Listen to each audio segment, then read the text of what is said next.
ನಮಸ್ಕಾರ ವೀಕ್ಷಕರೇ, ಮತ್ತೊಂದು ಹೊಸ ವಿಡಿಯೋದೊಂದಿಗೆ ತಮಗೆಲ್ಲರಿಗೂ ಸರ್ವಜ್ಞಾನ ಫಾರ್ ಯು ಚಾನಲ್ಗೆ ಸ್ವಾಗತ.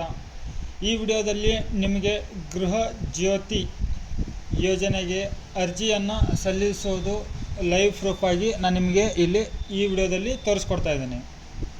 ಸೊ ಹಾಗಿದ್ರೆ ವಿಡಿಯೋನ ಶುರು ಮಾಡೋಣ ವೀಕ್ಷಕರೇ. ನೀವಿನ್ನೂ ನನ್ನ ಚಾನಲ್ಗೆ ಹೊಸಬರಾಗಿದ್ದರೆ ಲೈಕ್ ಮಾಡಿ, ಶೇರ್ ಮಾಡಿ, ಸಬ್ಸ್ಕ್ರೈಬ್ ಮಾಡ್ಕೊಳ್ಳಿ, ಬೆಲ್ ಐಕನ್ ಕೂಡ ಆನ್ ಮಾಡ್ಕೊಳ್ಳಿ.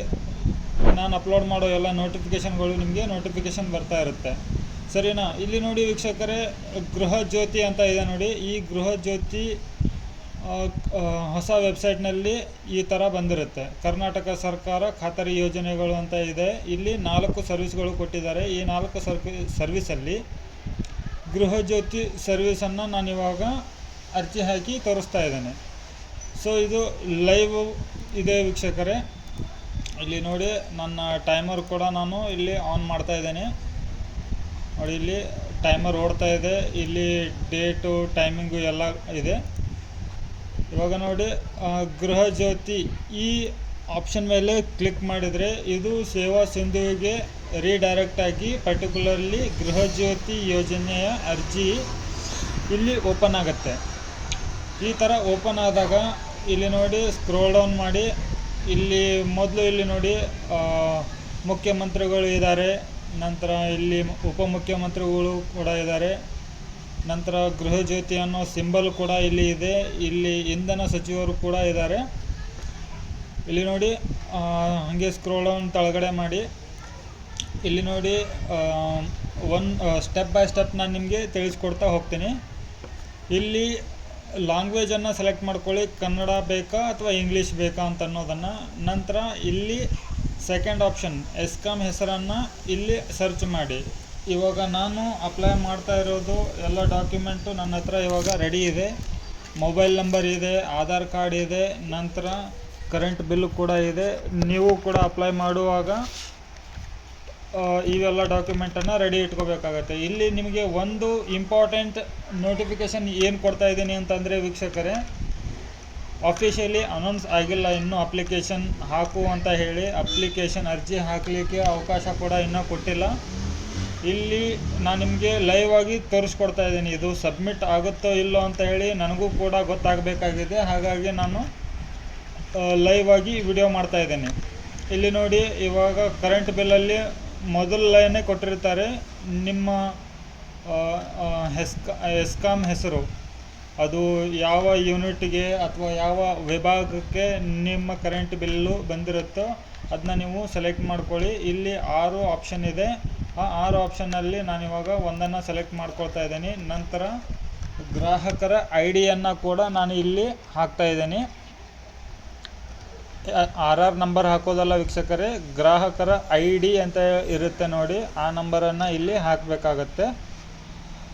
ಫಸ್ಟು ಅಲ್ಫಾಬೆಟಿಕ್ ಇರುತ್ತೆ, ನಂತರ 9 ಡಿಜಿಟು ಅದು ನ್ಯೂಮೆರಿಕಲ್ ಇರುತ್ತೆ.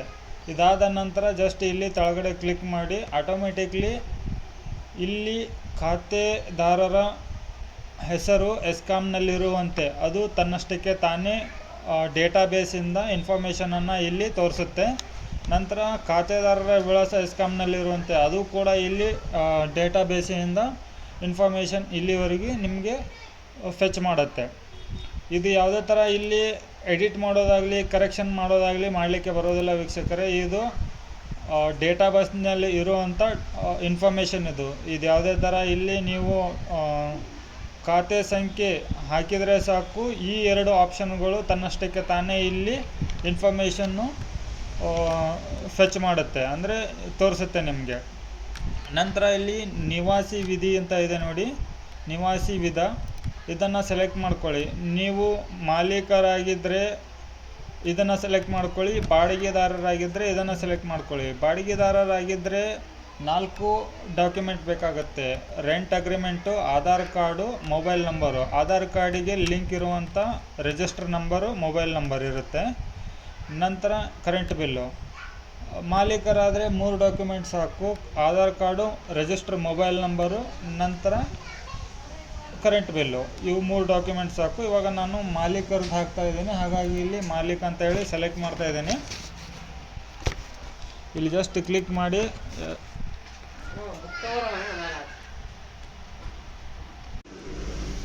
ಇಲ್ಲಿ ಕೆಳಗಡೆ ಆಧಾರ ಸಂಖ್ಯೆ ಅಂತ ಇದೆ ನೋಡಿ.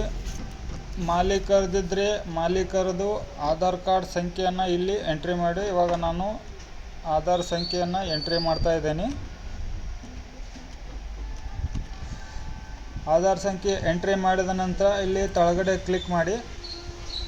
ಇಲ್ಲಿ ಕೂಡ ಆಧಾರ್ ಕಾರ್ಡು ಯಾರ ಹೆಸರ ಮೇಲೆ ಇರುತ್ತೋ ಆಧಾರ್ ನಂಬರ್ ಹಾಕಿದ ನಂತರ ಇಲ್ಲಿ ಕೆಳಗಡೆ ಅರ್ಜಿದಾರರ ಹೆಸರಿಗೆ ಜಸ್ಟ್ ಕ್ಲಿಕ್ ಮಾಡಿ ಸಾಕು. ಅವರ ಹೆಸರನ್ನು ಆಧಾರ್ ಕಾರ್ಡ್ದಲ್ಲಿ ಇರೋದ ಇನ್ಫಾರ್ಮೇಷನನ್ನು ಇಲ್ಲಿ ತೋರಿಸುತ್ತೆ. ನಂತರ ಇಲ್ಲಿ ಮೊಬೈಲ್ ನಂಬರನ್ನು ಹಾಕಬೇಕಾಗತ್ತೆ. ಮೊಬೈಲ್ ನಂಬರ್ ಕೂಡ ನಾವು ಇವಾಗ ಹಾಕೋಣ. ಮೊಬೈಲ್ ನಂಬರ್ ಕೂಡ ಇವಾಗ ನಾನು ಹಾಕ್ತಾ ಇದ್ದೇನೆ.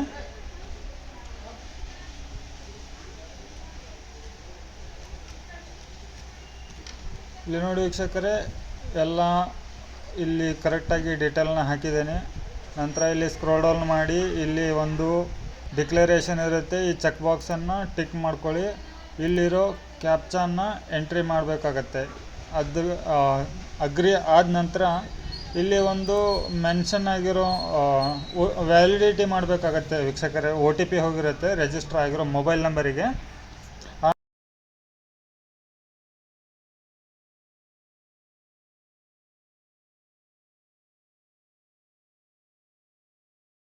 ನಂಬರನ್ನ ನೀವು ಇಲ್ಲಿ ಎಂಟ್ರಿ ಮಾಡಬೇಕಾಗತ್ತೆ. ಸೊ ಇವಾಗ ನನಗೆ ಬಂದಿರೋ OTPನ ನಾನಿಲ್ಲಿ ಎಂಟ್ರಿ ಮಾಡ್ತೀನಿ. ಓಕೆನಾ? ಇಲ್ಲಿ ನೋಡಿ ವೀಕ್ಷಕರೇ, ಇವಾಗ ಬಂದಿರೋ OTPನ ಇಲ್ಲಿ ವ್ಯಾಲಿಡೇಟ್ ಮಾಡ್ತಾ ಇದ್ದೀನಿ. ಇಲ್ಲಿ ನೋಡಿ ವೆರಿಫೈಡ್ ಅಂತೇಳಿ ಬಂದಿದೆ. ನಾವು ಹಾಕಿರೋ OTP ಮತ್ತು ಸಬ್ಮಿಟ್ ಮಾಡಿರೋದು ಎಲ್ಲ ಕರೆಕ್ಟಾಗಿದೆ. ಇಲ್ಲಿ ಕೆಳಗಡೆ ಕ್ಯಾಪ್ಚಾ ಎಂಟ್ರಿನ ಮಾಡ್ತಾ ಇದ್ದೀನಿ. ನಂತರ ಇಲ್ಲಿ ನೋಡಿ ಸಬ್ಮಿಟ್ ಕೊಡ್ತಾ ಇದ್ದೀನಿ.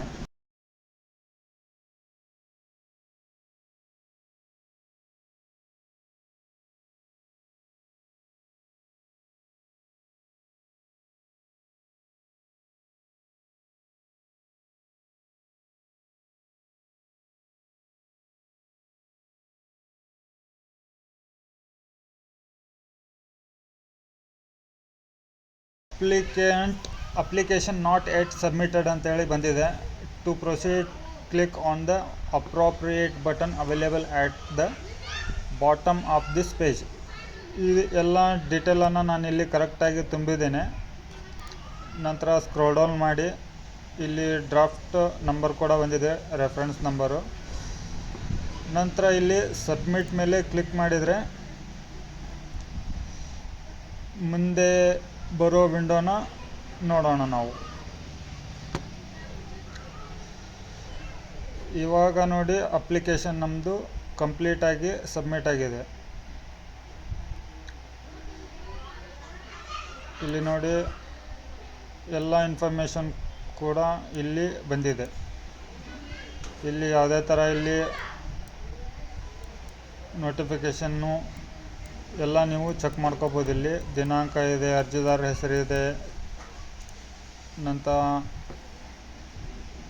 ಖಾತೆ ಸಂಖ್ಯೆ ಇದೆ, ಅಡ್ರೆಸ್ ಇದೆ, ಮೊಬೈಲ್ ನಂಬರ್ ಇದೆ, ಎಲ್ಲ ಇರುತ್ತೆ. ಈ ವಿಡಿಯೋನ ಎಲ್ಲರಿಗೂ ಶೇರ್ ಮಾಡಿ. ಇದು ಲೈವ್ ಪ್ರೂಫ್ ಇದೆ ತಮಗೆಲ್ಲರಿಗೂ. ನೀವು ಪ್ರಿಂಟ್ ತಗೋಬೋದು ಅಂತಂದರೆ ಇಲ್ಲಿ ಎಕ್ಸ್ಪೋರ್ಟ್ ಮಾಡ್ಕೊಳ್ಳಿ. PDF ಡೌನ್ಲೋಡ್ ಆಯಿತು ನೋಡಿ. ಇಲ್ಲಿ ಡೌನ್ಲೋಡ್ ಆದ ನಂತರ ಇದನ್ನು ಓಪನ್ ಮಾಡ್ಕೊಂಬಿಟ್ಟು ನೀವು ಸೈಬರ್ ಸೆಂಟ್ರಲ್ಲಿ ಪ್ರಿಂಟೌಟ್ ತಗೋಬೋದು.